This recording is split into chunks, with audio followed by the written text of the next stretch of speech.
Hello, I haven't shared my swords for a while. I've been collecting ones in the 1796 light cavalry saber style for a while because I really like these swords. And a while ago, I finally got my hands on a trooper model of a 1796 light cavalry saber. I've had all sorts of different ones, but never actually a trooper model. And this is quite a lovely one. It's beautiful and shiny, incredibly wide blade too. See how wide that is. And yeah, this is quite a big sword. It's quite a heavy sword too. It's about, I think, 970 grams from memory. Quite heavy. About 19 centimeters on the point of balance. That's incredibly typical for all my hussar swords. I mean, all these 1796 light cavalry saber style blades. Yeah, so this is beautifully typical version of a trooper's model. The hilt here, would be made with smooth wood that's wrapped in cord, and then you have wet leather that's stretched over the top and wrapped around until it forms into the right shape. Then you take the cord off. And this one's been eaten away. You can actually see on the inside of it. It's slightly hollow in places. So I don't want to squeeze that too hard in case I damage it. But yeah, it's quite a lovely sword. And now I can really see how it compares to all sorts of other swords. So this is my customized sword here with the nice 1821 style hilt, well, guard, silver wire, nice skull there. So the blade here is a cold steel blade, which gets a whole lot of guff, and people say, oh, it's so inaccurate, oh, it's like holding a bar or whatever, which is just hyperbole, it's exaggeration. It's really not that far out from the trooper style. I would say it's closer to more of the German style swords, the German style versions of the 1796 rather than the British ones, because it's just built a little bit more chunky. It's like, I don't know, maybe 90 grams heavier, something like that. The distal taper is slightly different. Of course, it does have distal taper. When people say they don't, the cold steel version does. It's very hard to show on camera though. But it's not quite exactly what you've got with the 1796 here, which tapers, I don't know, quite a bit more towards this part here, towards the middle, and then up in the foible it's, yeah, quite a bit thinner, whereas this one is thicker in the foible, which makes it stiffer. And it doesn't quite handle exactly the same. It doesn't handle like a brick, but it doesn't handle quite the same. It's not bad. The 1796 here. Quite a nice sword. Okay. Now we have, this is apparently a one made in Germany for export to Argentina, and that went along there with, I don't know what they wanted. So you see here, that is the handle without the strings. The strings come off in the leather and it's just the bare handle. It's broken at the top there, obviously. But you notice the difference between this British 1796 and this German style is the P-guard here. On German-made swords, the P-guard, or D-guard, or whatever you call it, tends to have quite a bit more definition to that shape, whereas this is a lazier kind of shape. So that's one of the big differences. These export blades, you can also tell the difference because they have this nice kind of slope towards the ear there, whereas these style just have a very sharp angle in there. The blade is also not as wide, so you can see.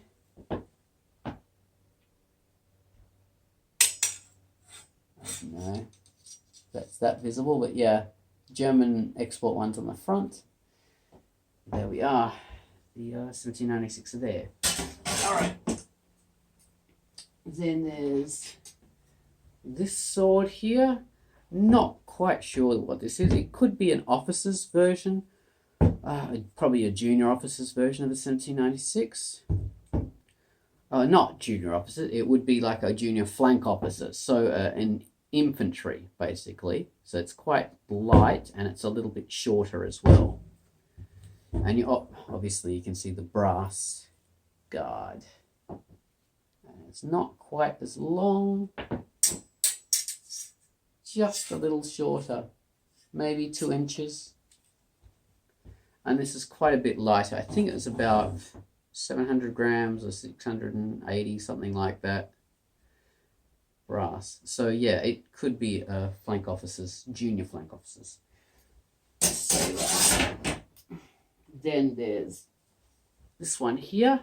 It's a mystery sword. This has this was my first antique, I think. The leather is off, and this is carved wood rather than smooth.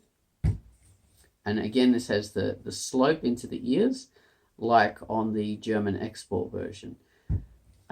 You see a lot of these, well, you see a few of these online from time to time with the 1796 style blade. Very obviously, it gets wider towards the foible there, on the original. This blade here is a lot closer to the cold steel version in distal taper and weight. This is just a bit heavier than this and quite a lot stiffer out here. So yeah, that's an unusual thing. And I just love the basket hilt there, the 3-bar hilt with this very long quillen. Makes it quite unique. We know they come from Germany, but we don't know for what unit or for who they were made. That's all I can really say. And then finally, the officer's version. I think I've showed this before. But yeah, this is an officer's version. Officer's version of these sabers, officer's version of a 1796 light cavalry saber rather than a flank officer's saber, or infantry. These come in all sorts of different shapes and sizes because officers private purchased their sabers, so they didn't have to be strictly within a particular set of regulations and that kind of thing. As long as they looked right, that was the main thing. This is quite a bit lighter than this saber. It's about 670 grams, something like that. It's very light, but very obviously a cavalry saber because of the length. It's exactly as long as this infantry version. I mean, this trooper's light cavalry saber, not infantry.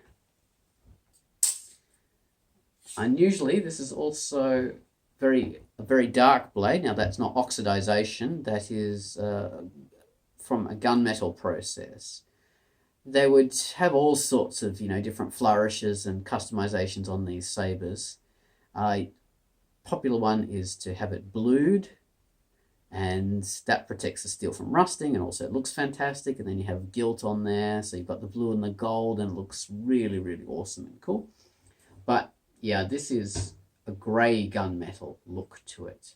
Now, gunmetal refers to a kind of metal that was specifically developed for guns to be strong, but it wasn't steel. But it also refers to what happens to steel once you put this treatment on it, chemical treatment. And so this has been made to be sort of grey and sort of iron ore looking, like hematite or something like that. It's just from the treatment that's been put on there. And you'll see the hilt is also wire wrapped. I think wire wrapped with copper wire.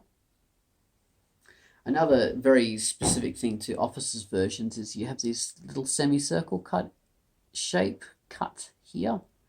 And you see that in all sorts of officers' versions of these sort of sabers, rather than the trooper version, which is just this simple bend I think that was also in the, yes, it's in this brass hilted version too. It's very characteristic. So there we are, lots of different versions of the 1796 variations.